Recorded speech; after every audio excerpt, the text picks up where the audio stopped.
El Centro Cultural Comunitario Teotitlán del Valle en México ganó el premio CEMEX 2017 gracias a la visión con la que se manejó, en el cual se respetó el contexto urbano dentro del mismo pueblo. Se familiarizó con la trama mediante la definición de sus accesos y se integra a un circuito cultural que atraviesa el proyecto y remata en el arroyo. Es así que el centro comunal compone y refuerza esta zona cultural y paisajística, además se respeta el perfil urbano y se familiariza con las quebradas a través de los techos inclinados y la materialidad. Logra una mímesis con su entorno y un confort en su interior gracias al uso de grandes ventanales que permiten una ventilación pasiva. El lugar de la memoria es un claro ejemplo de la topofilia en el Perú, el cual sutura el quiebre en la vía existente e integra la forma del terreno, siendo parte de la topografía del lugar. Además, su relación con los farallones del acantilado integra aún más el edificio con la imagen de la ciudad, reproduciendo recorridos característicos de bajadas históricas. La Ciudad de la Cultura en Galicia posee un desarrollo en base a una superposición de tres tipos de información: tramas antiguas persistentes, la grilla moderna y el levantamiento de planos para coronar la cresta de la colina.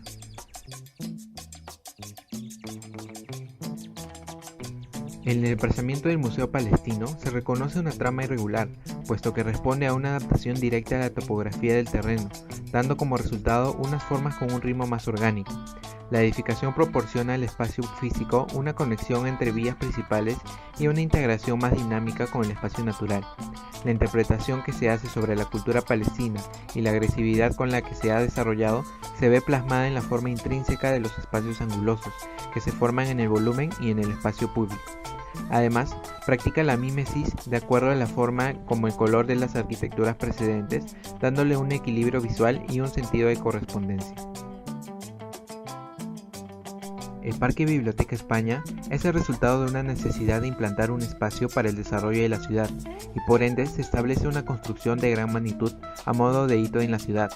Sin embargo, la relación con el territorio también incluye una interpretación de la forma natural del terreno, el cual se organiza de manera vertical, por lo que la edificación se va a posicionar de manera que sus espacios se distribuyan en la verticalidad del terreno.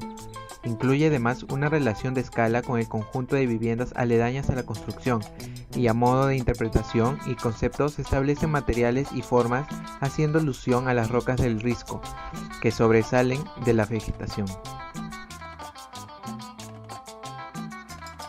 En cuanto al centro de desarrollo de Huawei, se destaca por su conexión entre la naturaleza y la ciudad, generando espacios entre los bloques respondiendo a la topografía y al clima en donde se encuentra, sin generar un impacto fuerte entre lo edificado y el edificio, usando los mismos materiales para conservar la imagen arquitectónica del lugar. Asimismo, la vegetación colocada hace integrarse al edificio el paisaje. Por último, es parte del remate visual de la continuación de las vías existentes en el lugar, generando un hito urbano permeable. Casas en Planet Bain. Norbert Schulz genera la idea como un proceso que permite integrar al hombre y su hogar, un trabajo que busca que cada individuo pueda lograr satisfacer sus aspiraciones familiares en un entorno concreto, disponiendo una estructura metálica en el perímetro que se funde con la carpintería anteriormente modulada. La casa toma como valores la transparencia y luminosidad de sus cerramientos, así como la integración y dominio del espacio exterior en el interior para, a través de un sistema compositivo, conformar el espacio doméstico y la vida del moderno ser humano. Termas de Vals, Peter Zumthor. El proyecto Termas de Vals parte de la idea de una conexión con la naturaleza, tomando como un elemento determinante a la montaña. El diseño de este permite que la luz juegue un papel principal al marcar partes de los escenarios, creando zonas en penumbra e iluminadas, creando recorridos en el interior y generando intriga y curiosidad al espectador. Museo Judío. El museo ocupa un área de 15.000 metros cuadrados que consta de un edificio barroco del siglo XVIII y el edificio zigzagueante. El museo refleja la tortuosa historia de los judíos en Alemania y a su vez que se quiso respetar la presencia de los árboles ya existentes, doblándose ante la presencia de ellos. Pero lo que principalmente se buscó fue orientar el edificio hacia lugares y eventos importantes de los judíos en Berlín. Su fachada está cubierta de una capa metálica, la cual cambia de color dependiendo de la estación del año, y también las aberturas que permiten la entrada de luz y dan un aspecto dramático al edificio, que aparecen como cicatrices de heridas que atraviesan la piel metálica en distintas direcciones. Kiasma, Museo de Arte Contemporáneo, Steven Hall. Luz que incentiva. El diseño del proyecto se basó en un X, con el fin de ser el nexo entre los distintos componentes urbanos de la zona, lograr articular todo su entorno como una unidad. La sinuosidad del edificio invita al corazón de Helsinki en un abrazo, haciendo énfasis a una invitación pública. Museo de Arte Shishu, ubicado en Naoshima, en una colina aledaña al mar, Tadao Ando expresa su mayor pasión por establecer espacios semienterrados que generen toda una experiencia única, sin quitarle la esencia al terreno, en este caso la colina y su vegetación. Es importante no llegar a transgredir la naturaleza del sitio. Este museo se ha diseñado para exponer solamente 3 artistas, por lo cual Tadao Ando capta la esencia de cada artista y sus obras, para definir los espacios con el fin de generar los escenarios adecuados en luz, dimensiones y texturas. Finalmente, tenemos al arquitecto Shigeru Ban, que expresa en el Centro Pompidou de Metz la gran versatilidad de la madera para formar estructuras que cubren grandes luces, logrando una cubierta paramétrica penetrada por 3 grandes paralelepípedos que, a partir de su orientación con distintos puntos de la ciudad, la articulan en ella.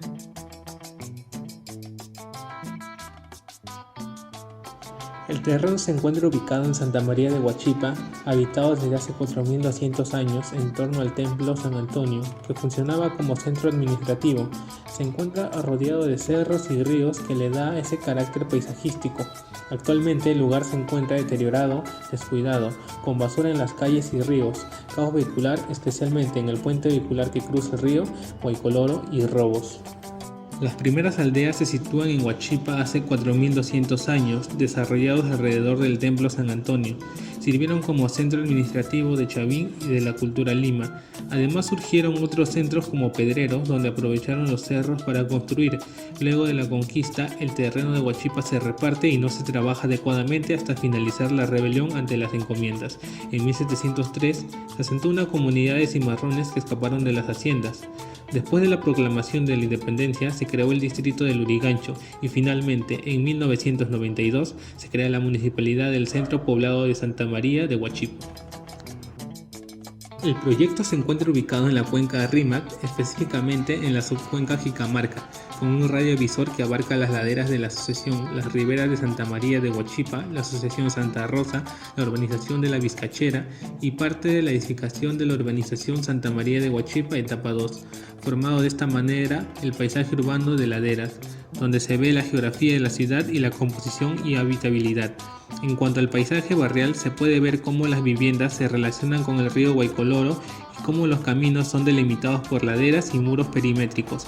Finalmente, la industria forma también parte del paisaje geográfico. Empleando la teoría imaginaria urbana de Lynch, se localiza el entorno físico distinguiendo perspectivamente 5 elementos. Las sendas como conductos de observaciones encontramos en la calle Los Tucanes. Hitos: identificamos los puntos emblemáticos con alto valor sociocultural y urbano. Complejo arqueológico Pedreros, infraestructura municipal, Plaza Mayor de Huachipa y de Campoy. Nodos: como puntos estratégicos se muestra la avenida Los Cisnes, donde se presencia concentración de las masas. Los barrios, como la urbanización La Capitana de Huachipa, urbanización Huachipa etapa 1 y 2 y la agrupación Los Huertos. Bordes: destaca la avenida Ramiro Brialé y Los Cisnes como borde vial, del lado opuesto las lomas de Huachipa como borde topográfico y la quebrada Huaycoloro como otro borde natural. La morfología del área de trabajo toma en cuenta 3 puntos importantes. En entramados varios, está compuesta de 3 vías, las vías principales, las vías colectoras y las locales. La tipología edilicia, donde la implantación y la volumetría y la estructura son generalmente productos de un crecimiento sin planeamiento ni supervisión técnica, lo que produce una desconexión de los espacios o edificios públicos con las calles cercanas a través de muros ciegos o rejas. El espacio público en el entorno del lugar es un aspecto muy problemático en la zona, siendo lugares sin tratamiento urbanístico, el cual trae problemas a los vecinos en el tema de integrarse e interactuar mutuamente en un espacio seguro y confortable. Los espacios históricos, principalmente, van perdiendo su valor cultural o natural por parte de los vecinos, siendo el caso del sitio arqueológico de Pedreros y el río Guaycoloro los de mayor riesgo. Dentro del distrito de Lurigancho-Chosica observamos un flujo libre en las avenidas principales. Sin embargo, durante las horas diurnas se produce un flujo intenso entre el cruce de ellas con la quebrada. Dentro de esto se observa que se le da una mayor importancia hacia los vehículos que a los propios usuarios. Entre uno de los principales flujos peatonales se observa la Plaza de Armas de Huachipa, colindando con la iglesia y la cancha del barrio. En la zona de estudio, los vientos predominantes son ascendentes hacia los cerros. A su vez, en corte se observa que la zona del proyecto está entre dos cerros y desde este se pueden observar los cerros de Ate. Con respecto al asolamiento, se observa que tanto en las mañanas como en la tarde los cerros bloquean una parte de la luz solar. En la zona resaltan los colores cálidos y terrosos, que se acompañan con diferentes tipos de textura.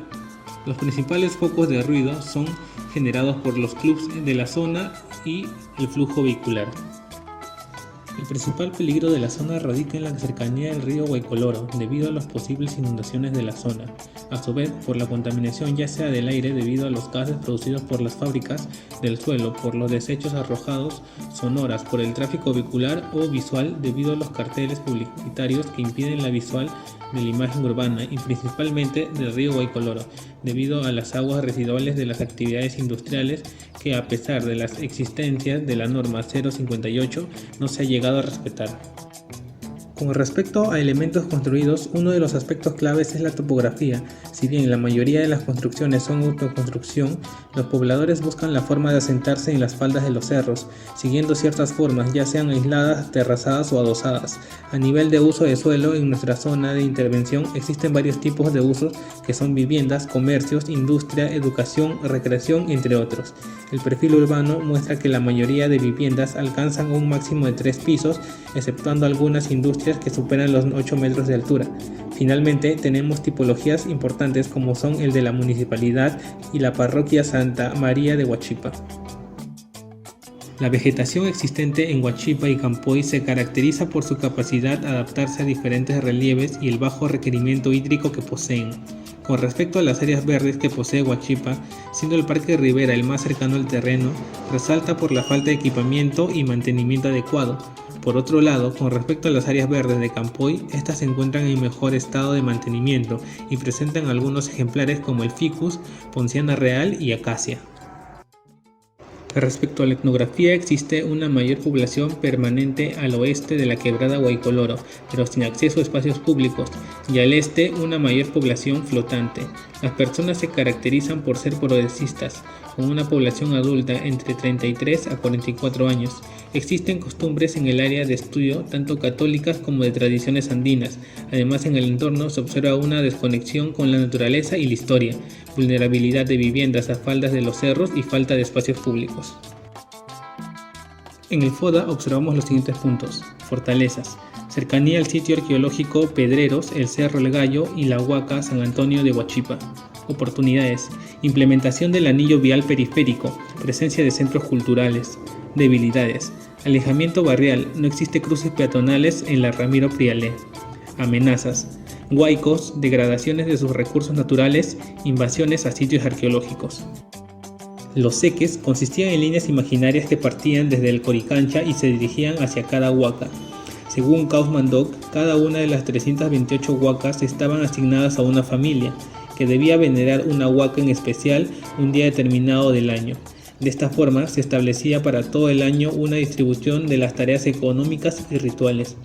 La huaca seleccionada más cercana al área de intervención es la huaca Pedrero, el cual se encuentra entre la línea 7 y 8 de Chinchaysuyo y es representada por el día 19 de diciembre en el calendario.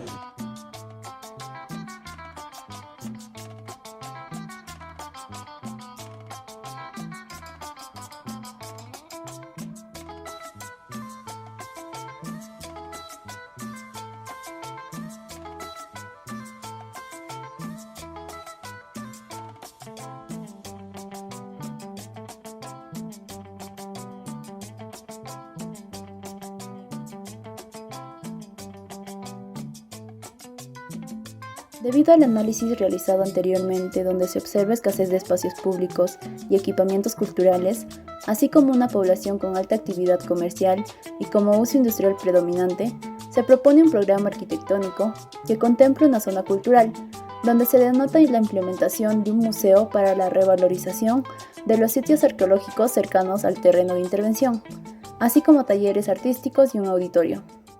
También una zona administrativa para el control del equipamiento, así como una zona social para la integración entre personas y visitantes. Otra zona importante es la de capacitación técnica, donde se propone talleres de emprendimiento y de innovación relacionado a los tipos de industrias encontradas en el entorno, así como un vivero de empresas para las personas que quieran surgir como empresarios en ámbitos comerciales, como lo son los vecinos de la zona. Asimismo, una zona de servicios incluyendo cuarto de bombas, cisternas, entre otros. Por último, se plantea ambientes al aire libre como un anfiteatro, fórum o una plaza que integraría los diferentes espacios en el equipamiento.